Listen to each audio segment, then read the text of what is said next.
In a prosperous village, Ekene was a well-respected trader, known for his charm and wealth. But behind his friendly face lay a darker truth. Ekene was a cunning manipulator who grew his riches by defrauding others and exploiting the vulnerable.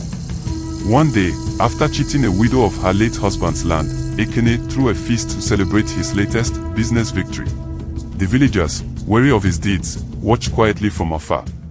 The traveler sat under a tree at the edge of the village, observing the feast. As Ekene raised his goblet to toast his fortune, lightning struck the earth near the feast. The air grew thick with electricity, and the crowd gasped as a glowing figure emerged from the smoke. Amadioha stood tall, his form wreathed in light and his voice booming like thunder. Ekene, you have twisted justice for your gain. Ekene, stunned, struggled to find his voice. I have only done what any trader would. Amadioha's voice grew louder. Do not lie to me, mortal. Your judgment has come. Without warning, the sky turned dark, and the earth beneath Ekene's feet began to crack. The villagers fled in fear as Ekene found himself alone, surrounded by swirling storm clouds. Amadioha raised his hand, and 3 bolts of lightning struck the ground, forming glowing pillars around Ekene. From these pillars emerged spectral figures, victims of Ekene's greed. A young farmer, a grieving widow, and a desperate father, all bore the marks of ruin caused by Ekene's deceit. The first figure, the young farmer, stepped forward, his voice echoing with pain. You took the seeds I needed to feed my family, leaving us to starve.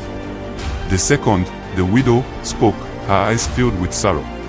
You stole the land my husband left behind. Now I have no home. The third, the father, stood tall, anger flashing in his ghostly form. You robbed me of my earnings, and my child died in hunger because of your greed. Ekene fell to his knees, trembling. I was wrong. Please, spare me. I will repay everything I took. Amadioha's voice thundered. Justice cannot be bargained. You sowed destruction, and now you shall reap its storm. Amadioha raised his staff, and the spectral figures transformed into storm beasts, a lion of thunder, a serpent of lightning, and a hawk of wind. They charged at him, tearing through the air with deafening roars. Ekene ran, but the storm beasts were relentless. The lion pounced, its claws ripping through the ground as he stumbled. The serpent struck, its electrified body coiling around him, searing his skin with bolts of lightning. The hawk dove from the sky, its wings cutting like blades. As Ekene cried out in terror, Amadioha's voice rose above the chaos. You have caused suffering without remorse. Now, you will pay with your life.